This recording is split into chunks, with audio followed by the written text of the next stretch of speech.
Hi everyone, my name is James Feeney. Welcome to or back to my channel. Today I'm here with a bit of a spread or reading tutorial, walkthrough if you will. This is the Intuitive Child spread.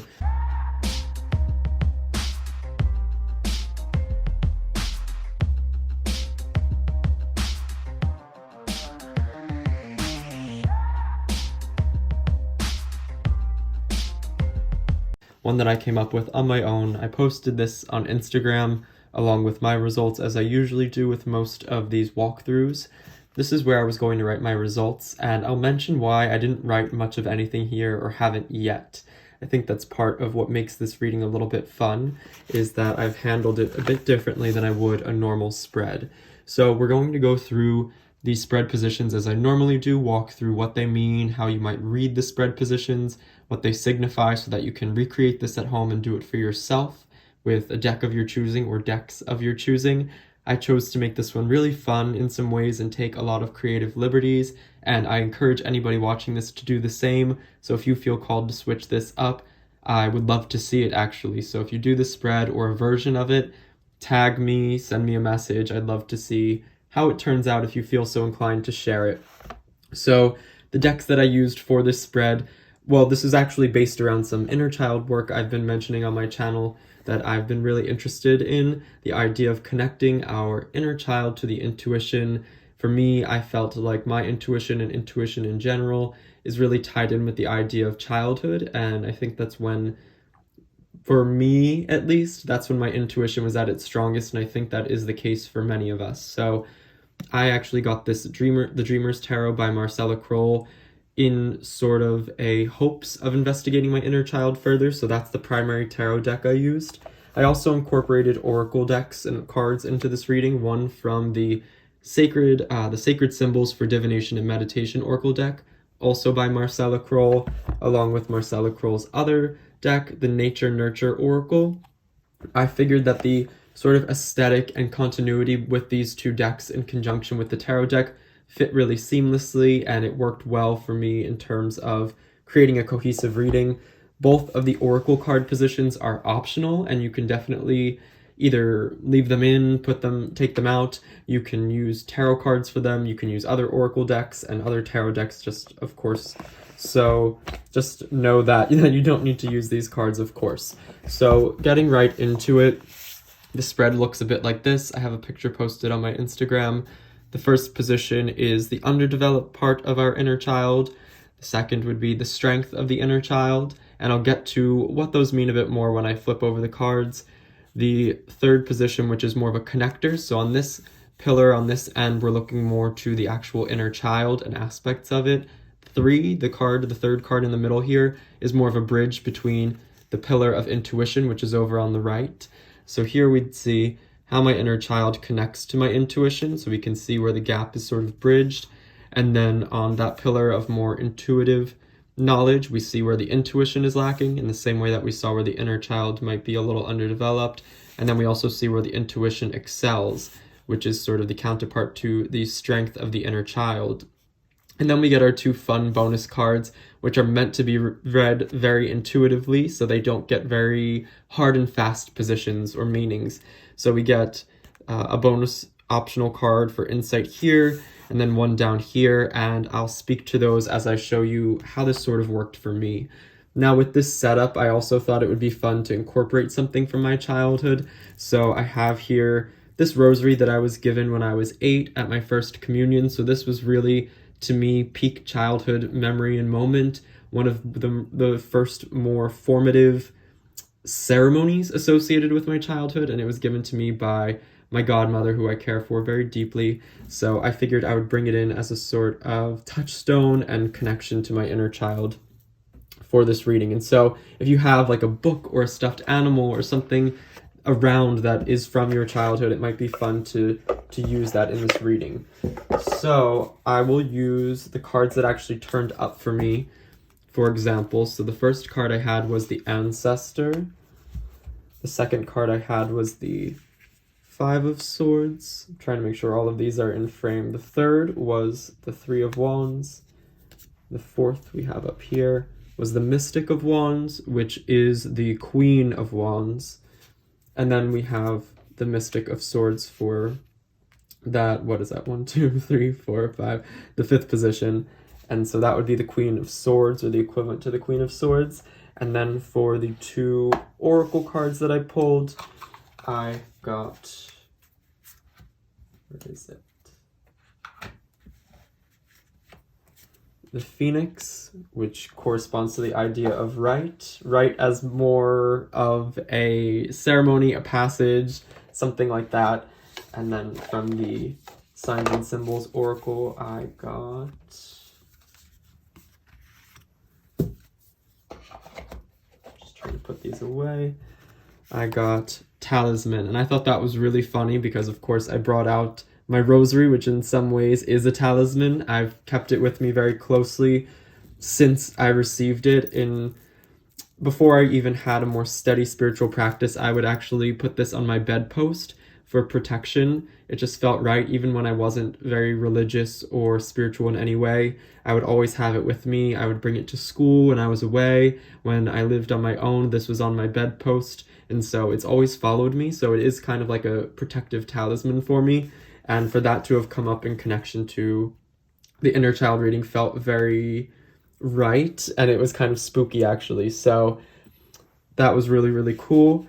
But I'll get into how I interpreted these or looked at these cards, and then delve a little bit further into the actual spread positions and why I didn't record anything here. Now, this is not a lot of space for me to record a reading. In my opinion, I would probably need to write a lot more on a big spread like this. So I do have more vague reflections just based on the outcomes of this reading in another journal where I write more fluidly and where I write a lot more. But I did want to give little synopsis, like a little synopsis of each card here, but I haven't yet. For me, I wanted to sit and reflect on this reading a lot longer because it is so intuitive, because it's supposed to be a deeper, more profound reading for me. I thought it was one I would return to in the same way that I am setting up this spread a second time now to show the camera. I've set this spread up actually as it first turned out a few times just to look at it and see if I found new insights. And over the course of days since this reading has taken place, a lot of things have happened in my life that actually connect to this reading, and so I'm returning to the reading, and that's something I definitely encourage for anybody doing this and for readings in general. You don't need to put the cards away and just keep the reading on paper and maybe reflect on it in that way. Feel free to lay the cards out exactly as it happened for you in that moment and expand the reading maybe a few days later or a week later, or return to it a few months after. So, of course, with this first card position, we have the underdeveloped part of the inner child. Down here I wrote, part of your childhood self that wasn't fostered and nourished enough. So this is the part of you that kind of wishes it had more. It didn't quite get the attention it needed, and so it maybe is a little bit, of course, underdeveloped. It might be lacking. This might be an area that requires healing, that affects some part of some unconscious aspect of ourself that we now kind of can associate with. So this isn't just something that goes unseen. It does have an impact on us actively. And so in mine, I got the Ancestor, which is equivalent to the Hierophant in other tarot decks. For me, this felt really potent and important. The idea of course, tradition and those more stereotypical meanings we would associate with the Hierophant, but I also thought more in terms of hierarchies and, I would say, figures of authority, and always having had issue with that in some way, and so that affecting the way that my development sort of happened and the way that I've turned out as a more adult human being. And so I'm reflecting a lot on the idea of hierarchy and the issues, the deeper issues I definitely have had with authority that are very much a part of my experience throughout my life. It's something I'm very aware of, but not necessarily something I've worked on or done any sort of deeper diving to get to the heart of why that is the case for me. I've kind of just always accepted it as being the case. And so I've had a few interesting experiences since doing this reading where I've come into contact with things that confront my ideas of authority, and so I find this very interesting. So that's the way that I would kind of look to that. And of course, this is about the inner child as it connects to the intuition. So how does authority inform my intuition and who I am as a human being who can be intuitive and knowing and more holistically complete, if that makes sense. So our second spread position is the strength of the inner child. The little follow-up is part of your inner child that is strong and lasting to this day, likely a trait you can identify with. So in the same way I could identify a little bit more negatively with the undeveloped aspect from my inner child, this would be a part of my inner child that got a lot of food, so to speak, was nourished quite well, that was very effective. This was something that really fueled me and made me feel good growing up. So here we get the Five of Swords. And I think for me, this was more of a realistic way of perceiving and interacting with the world that I found to be really helpful. And that's not to say that, for example, that this is ultimately a positive card. It just means it got a lot more attention. It was kind of given a lot, whereas this was kind of malnourished, if you think of it in that way. But it doesn't mean it turned out to be better. For me, this is definitely about realism. This is about practicality. This is about mental aptitude and forcing myself maybe to learn more, to be more for others in a way that felt really savory, because I liked the complementary nature of things that were going on when I was embodying what this seems to be. And I think the idea of the fact that this is more of that inverted pentagram, the Rubius, if you will, and then we get the eye with tears, it definitely has this duality present where what this is was helpful, but at the same time, there's a sadness to it, and the way that I think I had myself grow up a bit more quickly than I needed to, and that was definitely something I chose for myself. And so it's very interesting that this comes up as more of the stronger part of my inner child. And so moving on to that third card, which we see as more of a bridge card, we get how my inner child connects to my intuition. So this is where we take these traits of maturity, of authority, of hierarchy, of all of that was going on in this pillar, and how it's going to form a connection to my intuition, because clearly this is either to some detriment or positive aspect affecting my intuition as it stands today. So the follow-up on that is where the inner child bridges with your current intuition and what that looks like. So here we get the Three of Wands. And for me, this really is a card of appraisal, of assessment, of, I would say, in some ways, it feels quite balanced. Not balanced in the same way that you would see with a 2 or a 4, but as far as 3s go, the Wands for me is quite a balanced 3. For me, it makes me think of projection. It makes me think of outlook. And so I think that the way that I view the world and the way that I interact with and sort of foist myself upon any given situation, including my own inner landscape, definitely is how my intuition works. It's more about the way I interact than it is with the way that I perceive. So it's a little bit more outward and active than it is introspective and receptive. And so I can see that my intuition seems to connect more cohesively when I'm doing something, when I'm attempting, when I'm acting, because it feels more productive and alive. And so I can see how that would definitely align with the sort of tenets that seem to come through in connection to my inner child here. I felt the need to be a little bit more precocious and active and forward-placed with my childhood activities. And so that makes sense that my intuition would be more in alignment with this than it would be in a sort of introspective light. Now we get the more intuitive pillar here. So we start with where the intuition is lacking. I thought it was really interesting that I got 2 queens, actually. So for the weakness and the strength, or for the lesser developed and the more developed aspects of intuition, we got queens for both. And queens, of course, are a little bit more intuitive. They are sort of that watery court. And so I thought that was really cool. The follow-up to that position is the ways an area in which your intuition is lacking. We tend to focus on where we lack. So this is where I would, for example, think about, oh, I can't do this, I can't do that, I wish I had this, I wish I had that, more so in terms of my intuition. So here we get the Mystic of Wands. And to me, the Queen of Wands or the Mystic of Wands is like the magical practitioner or the witch of the tarot court. I don't know if that's just a personal subjective finding, an experiential meaning that I connect to the Mystic of Wands or the Queen of Wands, but for me that's what the case is.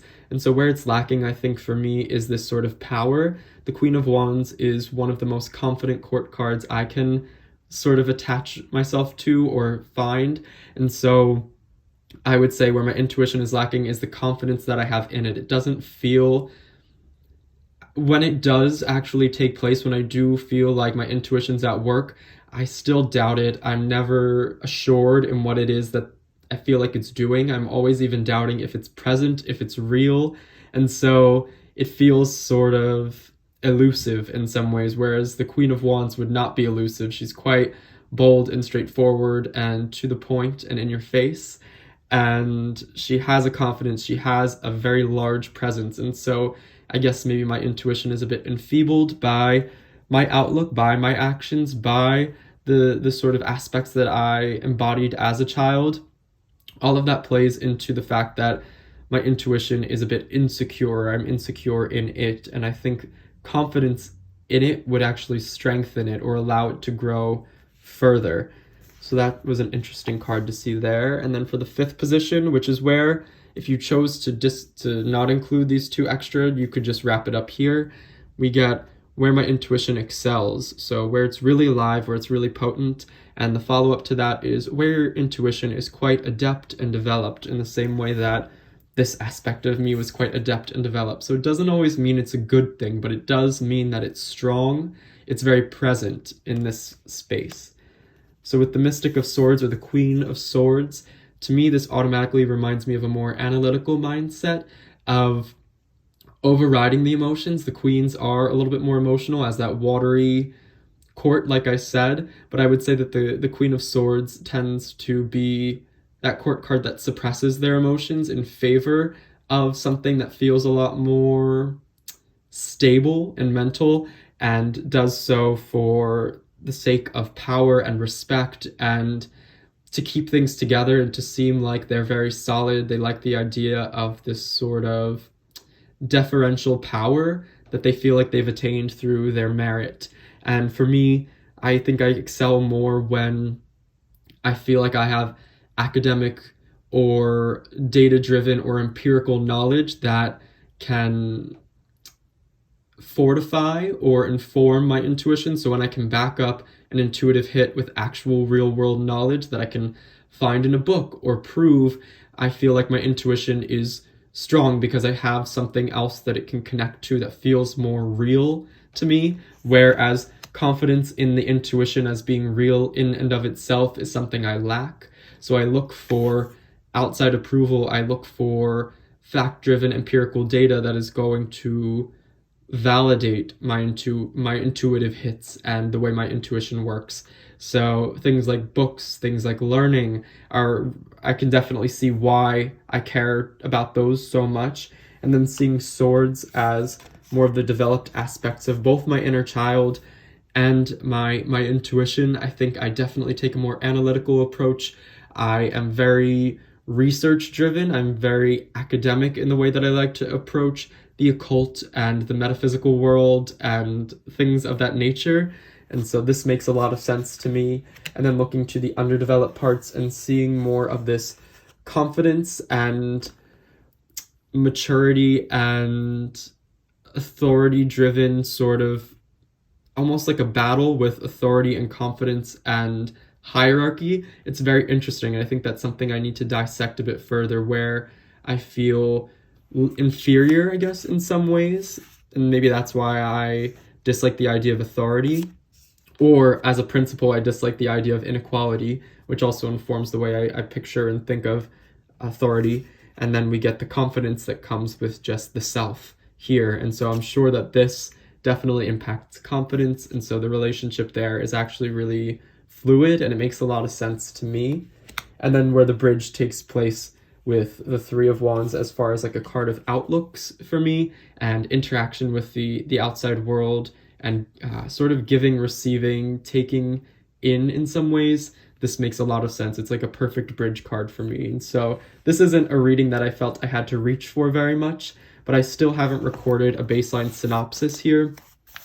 And then we get our 2 bonus cards, and I just wrote bonus cards to be interpreted intuitively, because the whole point of this is to develop one's intuition, so giving very strict spread positions for these intuitive aspects would feel wrong.